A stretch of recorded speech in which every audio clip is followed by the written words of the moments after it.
at the Word on some of this. I'm going to tell you tonight, I'm going to minister to you. You probably already guessed it. On going to the enemy's camp. Yes. Thank you, Jesus. If we're going to have revival, we got to go to the enemy's camp. If we're going to have revival, we got to give the devil a black eye. Right. Ooh, I feel something. 2 Kings chapter 7, verse number 1. Thank you for standing for the reading of the Word tonight. Then Elisha said, Hear ye the word of the Lord. Thus saith the Lord, Tomorrow about this time shall a measure of fine flour be sold for a shekel, and 2 measures of barley for a shekel in the gate of Samaria. Then a Lord on whose hand the king leaned answered the man of God and said, Behold, if the Lord would make windows in heaven, might this thing be? And he said, Behold, thou shalt see it with thine eyes, but thou shalt not eat thereof.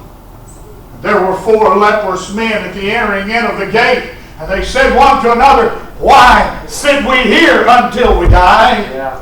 If we say we will enter into the city, then the famine is in the city, and we shall die there. And if we sit still here, we die also. Okay, now let's see. Let's get this thing figured out now. If we go into the city, the famine is in the city, and we're going to die. If we sit still here, we're going to die also. Now therefore, come and let us fall into the host of the Syrians. If they save us alive, we shall live. And if they kill us, we shall but die. They said, we're going to the enemy's camp. And they rose up in the twilight to go into the camp of the Syrians, to go to the enemy's camp. And when they were come to the uttermost part of the camp of Syria, when they were come to the uttermost part of the enemy's camp, behold, there was no man there. Why? Well, you know the story, but let's read it. For the Lord had made the host of the Syrians to hear a noise of chariots and a noise of horses, even the noise of a great host. And they said one to another, Lo, the king of Israel hath hired against us the kings of the Hittites and the kings of the Egyptians to come upon us. Wherefore they arose and fled in the twilight, and left their tents and their horses and their asses, even the camp as it was, and fled for their life. Notice they even left, though they were so scared that they even left what would have made them have a quicker getaway. Right. They left their horses there and took off running. Why? Because God was fighting for those 4 leprous men. The enemy's camp. And when these lepers came to the uttermost part of the camp, the enemy's camp that is, they went into one tent and did eat and drink and carried thence silver and gold and raiment and went and hid it and came again and entered into another tent and carried thence also and went and hid it. And they said one to another, We do not well. This day is a day of good tidings, and we hold our peace. If we tarry till the morning light, some mischief will come upon us. Now therefore come, that we may go and tell the king's household. Amen. Tell him what? We went to the enemy's camp, and we're taking back what they stole from us. I'm going to talk to you tonight about going to the enemy's camp. You may be seated in the presence of the Lord tonight. Amen. Oh, let me tell you tonight, church, I'm ready. I'm ready. Somebody say, I'm ready. I'm ready. I'm ready to go to the enemy's camp. How about you? Yeah. That dirty devil has been running roughshod over the children of God for too long. I remember reading in the New Testament, amen, that the children of it, that the Christians were the ones that was bold, and the devil was the ones that was scared. The devil's crowd was scared of the church, and it ought to be that way nowadays. But now, we as a child of God, we as a blood-bought, born-again, Bible-believing,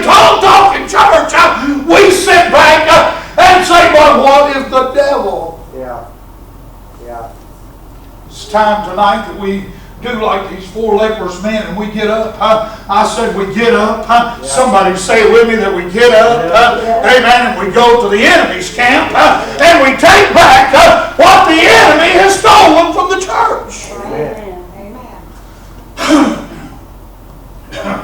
These pews used to be full. Come on, brother. Some of those folk are going to other churches. I understand that. Thank God they're still in church. But what about those that do not go anywhere to church? What about those that this morning rolled over and went back to sleep?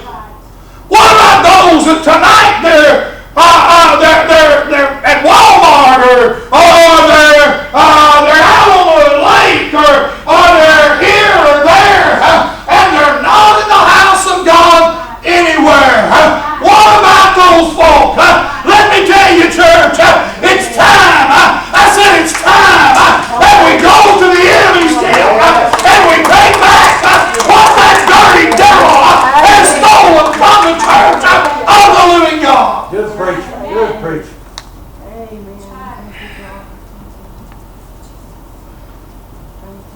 These 4 leprous men, they said to themselves, hey, we ain't got much choice. And I know that's good Arkansas language. Yeah. That's what they were saying. They said, we ain't got much choice. We got to go. We got to do something. If we sit still here, we're going to die. If we go into the city, Maybe die. the famine is there. And they're selling a donkey's head for what little bit of meat is on the donkey's head for about $52. And they're selling about a pint of dog manure for about $3.25. So folk can have something to eat. Come on. Think about it now. They've even resorted to cannibalism in the city. Who knows? They might kill us and boil us and eat us. If we go into the city, the famine is in the city, and we're going to die there. So we've only got one option, and that's go to the enemy's camp. And if they save us alive, we shall live, but if they kill us, we're going to die anyhow. That's right. So let's get together, and in the morning, come daybreak, come just about daybreak, let's take off down to the enemy's camp. And let's see if they'll, because they're the ones that cut off all the food to our camp. So let's go down to the enemy's camp and see if they'll give us some of that food. What they didn't know was they was right smack dab in the middle of the plan God for God to provide plenty in the camp of Samaria. Can somebody say amen? Whenever they got there to the enemy's camp, thank you, Holy Ghost. Holy Ghost just dropped something in my spirit. Oh, I love it when he does that. Oh, you see, there was a whole camp of folks there in Samaria, the whole city of Samaria, but only 4 people dared to go to the enemy camp, go to the enemy's camp. Do you hear what I'm saying? It don't take everybody going at one time. Amen. I understand there's power in numbers. It's best if we do it together. But if one person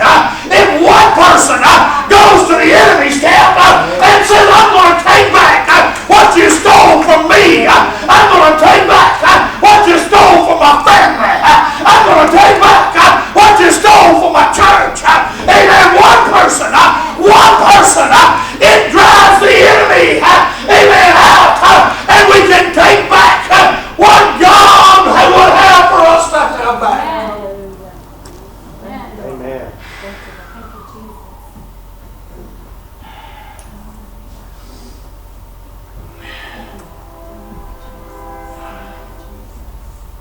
They said, we're going to the enemy's camp. Whenever they went to the enemy's camp, God went before them. God took care of it. And they brought the food back. They took back what the enemy had stolen from them. For you see, the Syrians were the ones that had besieged Samaria and had cut off the food supply. But the next day, it didn't take a month. It didn't take 6 months. It didn't take a year. The next day,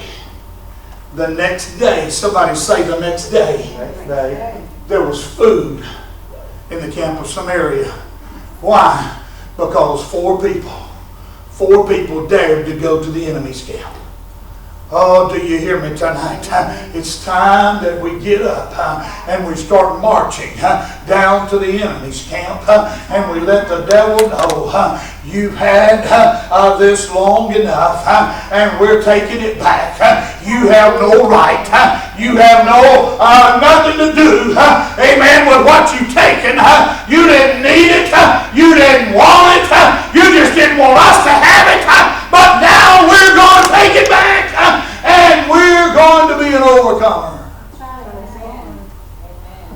2 Chronicles 7:13. If I shut up heaven, that there be no rain, or if I command the locusts to devour the land, or if I send pestilence among my people. Then he went on to say, if I do all of this, he said then, if my people which are called by my name shall humble themselves and pray and seek my face and turn from their wicked ways, then will I hear from heaven and will forgive their sin and will heal their land. What's he saying? He's saying if my people will come back and get back to the basics of it, amen, if they'll get back to the basics, he said then I'll hear from heaven and I'll heal their land. I'll take them down to the enemy camp and I'll let them take back what the enemy stole from them. All of those things, amen, that the enemy has taken from them, all those things that I allowed to happen because of their spiritual lethargy, because of they're not wanting to do what they should do, all those things I'm going to give back to them. Why? Because they turned back to me. I'm going to the enemy's camp. Told you we're going to take a trip, and it's not always easy.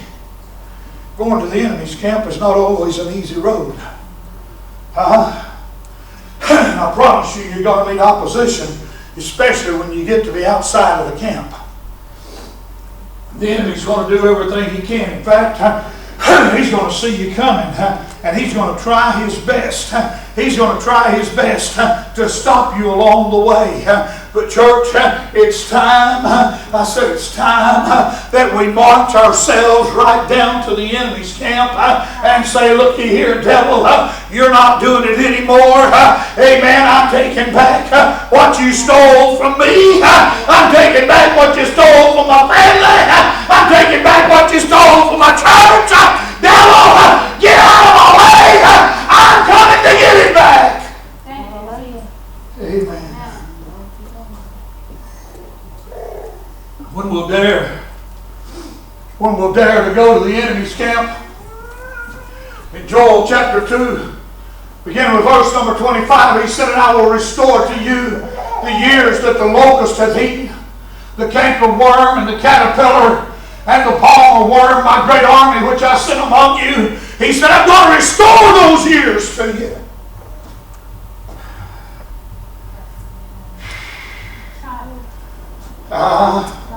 Somebody say he's going to restore. Amen. Hallelujah. I'll say it again. Say he's going to restore.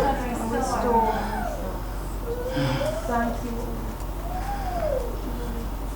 you. Ye shall eat in plenty and be satisfied and praise the name of the Lord your God that has dealt wondrously with you, and my people shall never, I like that word, never, be ashamed. And ye shall know that I am in the midst of Israel, and that I am the Lord your God, and none else, and my people shall never be ashamed. It shall come to pass afterward. Oh, I love this. That I will pour out my Spirit upon all flesh, and your sons and your daughters shall prophesy. Your old men shall dream dreams, and your young men shall see visions. Now, I'm going to tell you, I'm just going to hit the pause button just a moment to tell you that scripture kind of bothers me sometimes. But I'm not real sure sometimes if it's a dream or a vision. I want to think it's a vision. Because the old men are going to dream dreams and the young men are going to see visions. I like to think, come on now somebody. You know what I'm saying. Oh, but he said, your old men shall dream dreams. Your young men shall see visions. He said, I'm not leaving anybody out. I'm going to include everybody. Oh, hallelujah. Aren't you glad if there's room for everybody in the program of God? Amen. The old people have a place. The young people have a place. The middle-aged folk have a place. And those of us that are just kind of in limbo and we don't know whether we're young or whether we're old, amen, we still got a place too. Also upon the servants and upon the handmaids in those days will I pour out my Spirit. Oh, here again, he said he's not leaving anybody out. I will show wonders in the heavens and in the earth, blood and fire and pillars of smoke. The sun shall be turned into darkness and the moon into blood before the great and terrible day of the Lord come. And it shall come to pass that whosoever, somebody say that word with me, whosoever. And it shall come to pass that whosoever shall call on the name of the Lord shall be delivered. For in Mount Zion and in Jerusalem shall be deliverance, as the Lord has said, and in the remnant whom the Lord shall call. He said, I'm not stopping in Mount Zion. I'm not stopping in Jerusalem. He said, the remnant whom the Lord shall call. He said, they're going to be delivered also. Whosoever shall call on the name of the Lord. I'm talking about going to the enemy's camp. I'm talking about, my friend, that it's time. It's time that we as a church, that we go to the enemy's camp and we declare war with the enemy. Oh, I hear you. I hear you. I hear somebody tonight. Oh, be careful. Be careful. Don't stir up more than you cast out. Oh, listen. Let me tell you something. If we can't cast him out, we don't need to be going to his camp. Can somebody say amen? I said if we can't cast him out, we don't need to be going down to his camp. But we need to be able, amen, to march right into his camp and cast him out of his own camp and bind him in his own camp and take back what he stole from us.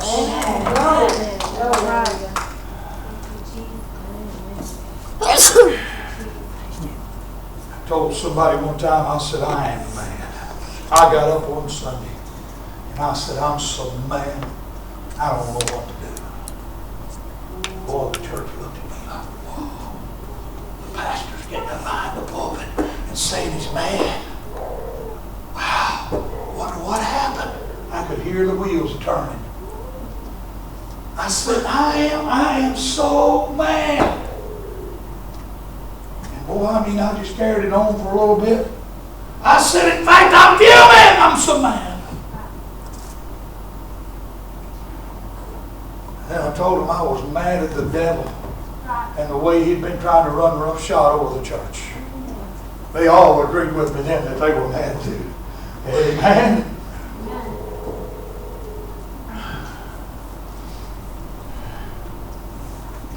And it came to pass when David and his men were come to Ziklag on the third day that the Amalekites had invaded the south and Ziklag and smitten Ziklag and burned it with fire. Now, if I stumble on some of these words, and you think that I shouldn't, then you get up here and read them, okay? friend of mine one time was reading in Sunday school class, and it came up on a verse that had all these names that was, I don't even think Webster knew how to pronounce them. And there was a whole slew of names in one verse. And he said, and then it told what they did. And he just looked at that, and you just have to know him to understand. He looked at that verse and he said, and all these people that's written down here did this. If you want to know who they are, read it yourself.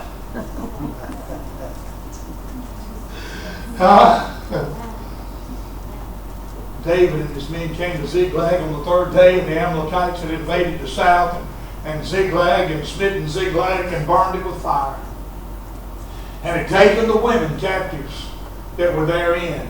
They slew not any, either great nor small, but carried them away and went on their way. They didn't kill anybody. They just went in and kidnapped everybody and burned Ziklag with fire. And David and his men came to the city, and behold, it was burned with fire, and their wives and their sons and their daughters were taken captive. Wow. Been out on a journey and came back, and this is what they come back to. And David and the people that were with him lifted up their voice and wept until they had no more power to weep. They cried until they could not cry anymore. Brother Ford, you almost got me tonight. And David's two wives were taken captives. Ahinoam, the Jezreelitess, and Abigail, the wife of Nabal, the Carmelite. And David was greatly distressed, for the people spake of stoning him, because the soul of all the people was grieved, every man for his sons and for his daughters. Notice what it says, but David encouraged himself in the Lord. He did. When you said that, brother, I thought he'd get my message. And David said to Abiathar, the priest of Abimelech's son, I pray thee, bring me here the ephod. And Abiathar brought thither the ephod to David. And David inquired at the Lord, saying, shall I pursue after this troop? Shall I overtake them? And he answered him, pursue, for thou shalt surely overtake them, and without fail, he said, you're going to recover all. Yeah. Hallelujah. Glory! He said, go after him. Go after him. Get out of here, boy. What you waiting on? Get over out there and pursue after them, and you're going to be able to get everything that they took from you. You're going to recover all. Without fail, you're going to recover all.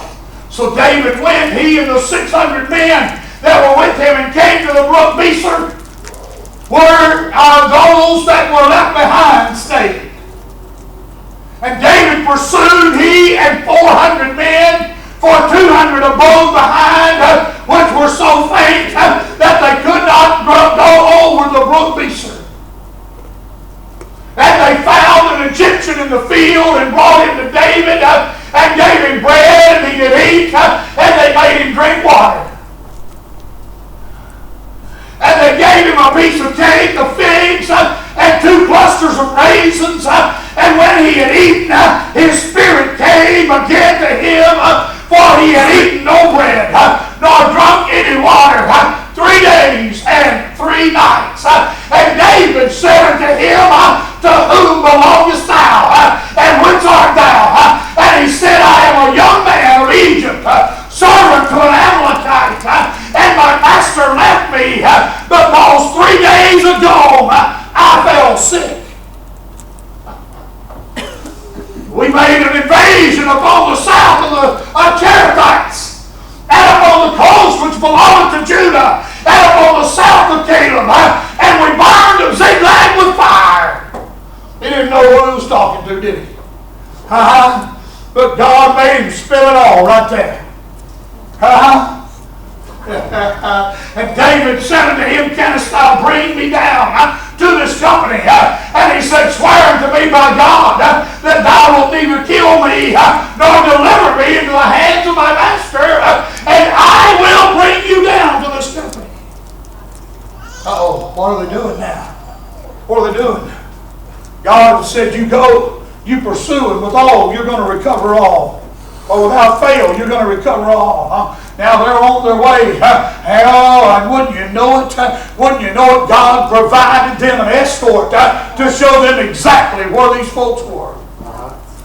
And when he had brought him down, behold, they were spread abroad upon all the earth, eating and drinking and dancing because of all the great spoil they had taken out of the land of the Philistines and out of the land of Judah. David smote them from the twilight even unto the evening of the next day, and there escaped not a man of them, save 400 young men which rode upon camels and fled. David recovered all. What did God say? He said, you pursue after them, and without fail, you'll recover all. And David recovered all that the Amalekites had carried away, and David rescued his 2 wives. And there was nothing lacking to them, neither small nor great, neither sons nor daughters, neither spoil nor anything that they had taken to them. David recovered all. Why? Why did he recover all? It was because that he had thank you, the Lord on the side. I was fixing to say something else. Better termed as intestinal fortitude. Hey, we're all country here, aren't we? He had the guts to go down and go into the enemy's camp and take back what they had stole from him.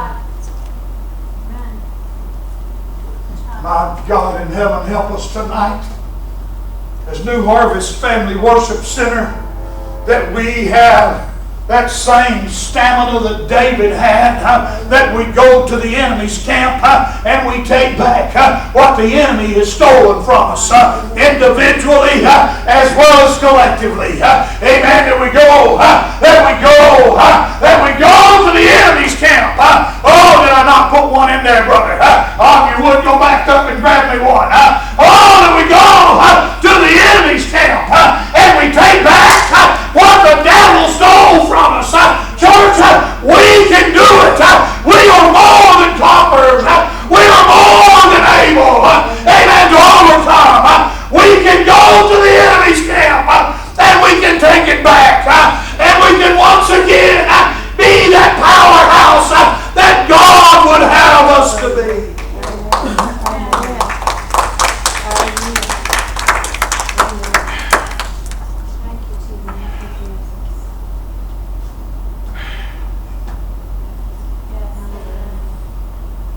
Can I just share something with you? Back in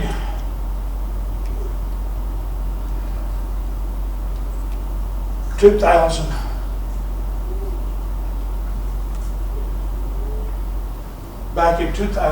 year of 2000, me and some of the men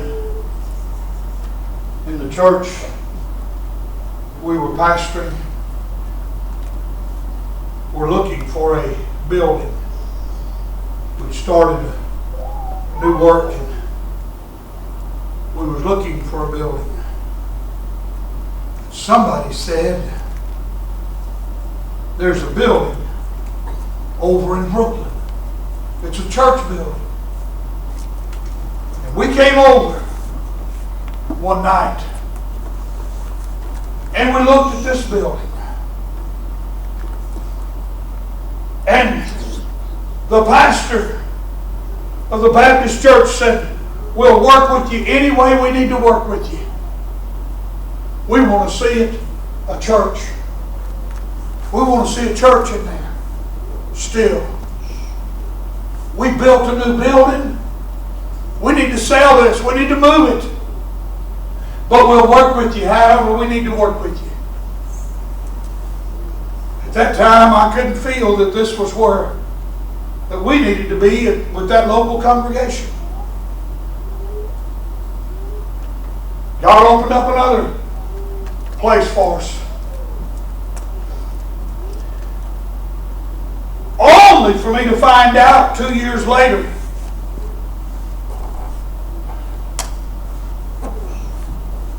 that Tuckerman became without a pastor, and a brand new work started in Brooklyn, Arkansas, in the same building that we'd looked at. A brand new Pentecostal Church of God started in Brooklyn in the same building that we looked at.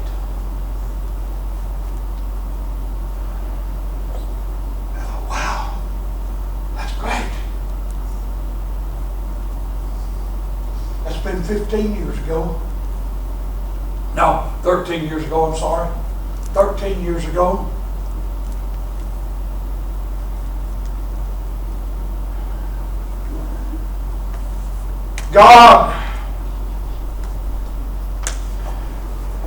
God in His graciousness,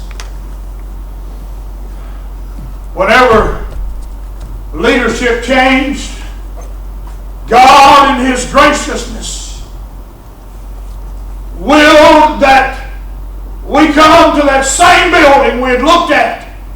I believe it was on a Tuesday night. That we come back to that same building to do a work for Him. You see, God had it all planned out. It just wasn't His timing in 2000.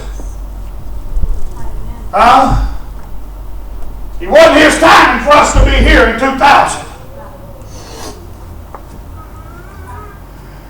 I could share thing after thing that God has, down through the years, intertwined us with this church. Only to bring us around full circle and put us here in the position of pastor. It blows my mind how God did it. I know that this church used to be full.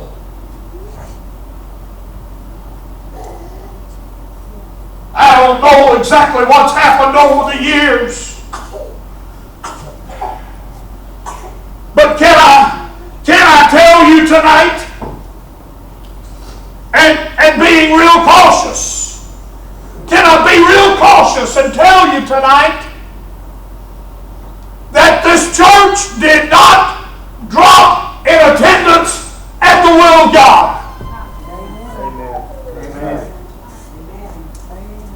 God had nothing to do with this church dropping off in attendance.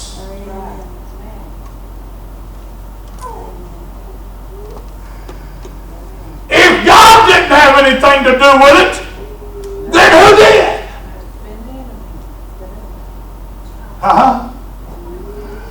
You hear me?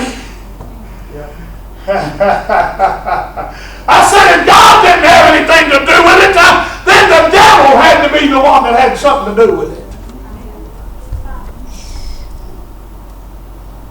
Do you think it's God's will for us to be just a low attendance now? No, I don't think so. I'll never believe that for 1 minute. So now what's going to happen? What's going to have to happen? You and I, we got to go to the enemy's camp, and we got to take back what the devil stole from us. Man, there you go.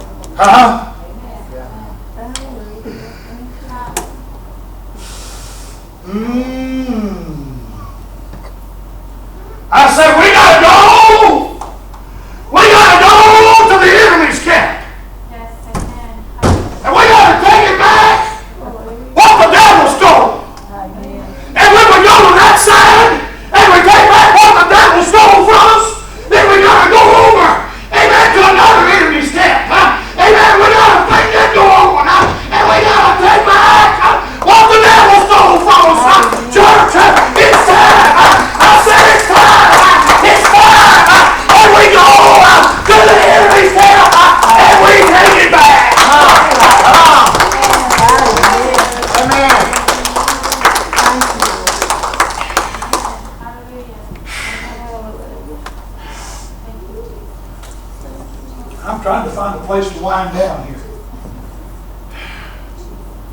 going to say something. I hope you don't take me wrong. If you do, well, we'll pray about it after church. But you hear me all the way. God did not call me here to pastor a small church. Come on, man. Amen. God did not call you here to attend a small church. Amen. God did not provide these pews for them to sit empty. That's right. Amen. So what have we got to do? We got to go to the enemy's camp and we got to take back what the devil has stolen from us.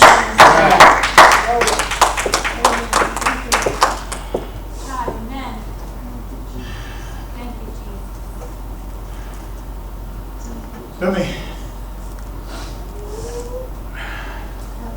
Let me just hit a clarification button here.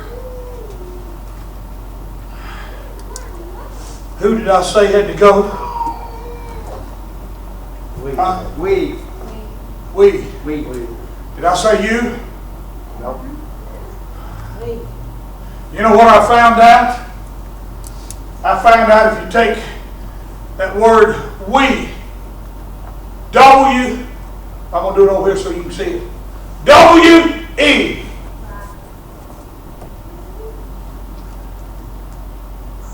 Take this W, turn it upside down, now what do you have? Me.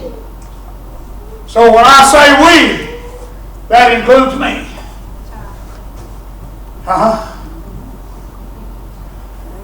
It's not all the pastor's responsibility, but neither is it all the members' responsibility. We're in this thing together. Amen. But we've got to go to the enemy's camp. That's right. We got to take back what the devil stole from us. Are you ready to do that? Yeah. Are you ready to do that? We're ready. Huh? If you're ready to do that, I want you to stand to your feet. If you're really ready to go to the enemy's camp and take back what the devil has stolen, Yeah. Now, when we go to the enemy's camp, it's not going to be easy. There's going to be opposition. That's right. It's not always as easy as those 4 leprous men found it. But I want you to know, with God on your side, you are more than a majority. Yes.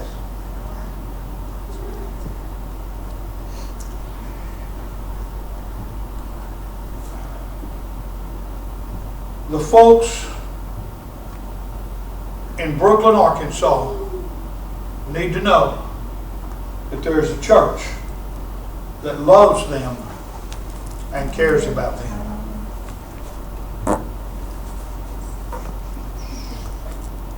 I have never, in all of my ministry, and I don't say things politically, I don't say it if I don't mean it. I learned a long time ago, if you say things you don't mean, it'll get you in trouble. I don't do it. If I say it, I mean it. But I've never in all of my ministry been privileged to pastor a more loving and a more caring group of people that will reach out to a lost and dying generation and try to help them. I have pastored folks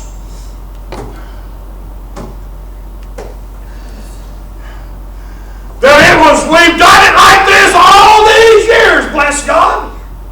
And we're going to keep on doing it like this. All 10 of us. Yeah. All 6 of us, whatever. We're going to keep doing it this way because this is the way we've always done it.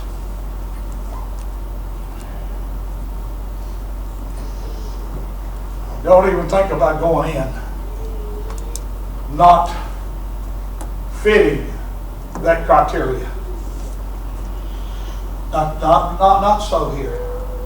Thank God. Thank God.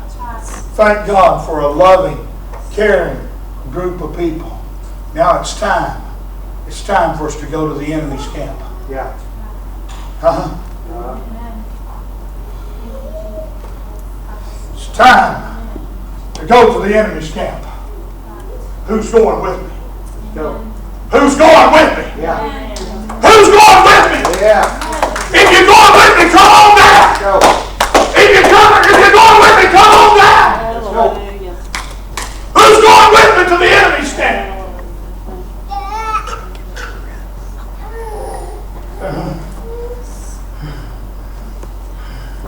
The Bible said that if one would chase 1,000, then 2 would chase 10,000. Now he didn't go on from there, but if I understand that mathematics on there, that each one that joins in multiplies the force by 10. If one would chase 1,000, 2 would chase 10,000, then 3 would chase 100,000. 4 would chase 1,000,000. 5 would chase 10 million. 6 would chase 100 million. 7 would chase 1,000,000,000. 1, 2, 3, 4, 5, 6, 7. Right there's 1,000,000,000. 10 billion. 100 billion. What's after billion? Trillion? 10 trillion.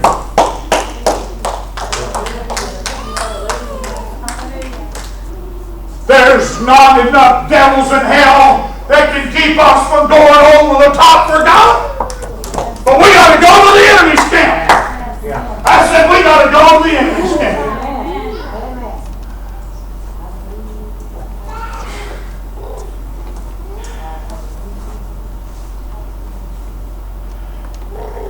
I want us to let the devil know tonight, and I want us to let God know tonight, that we're going to the enemy's camp, and we're going to take back what the devil has stole from us.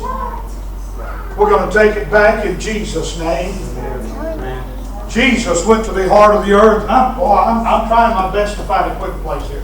Jesus went to the heart of the earth whenever he was put in the tomb and walked in there. I kind of believe he walked up, wow, slapped the old devil upside the face, took the keys of death, hell, and the grave away from him, and came out rattling those keys, victorious.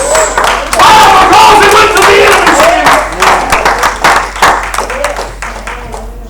He said, these things that I do shall you do also, and greater things than these shall you do, because I go unto my Father. Let's go to the enemy's camp. Let's go to the enemy's camp. Join hands with somebody. Join hands with somebody across the front tonight. In fact, let's just make a circle if we could. Amen.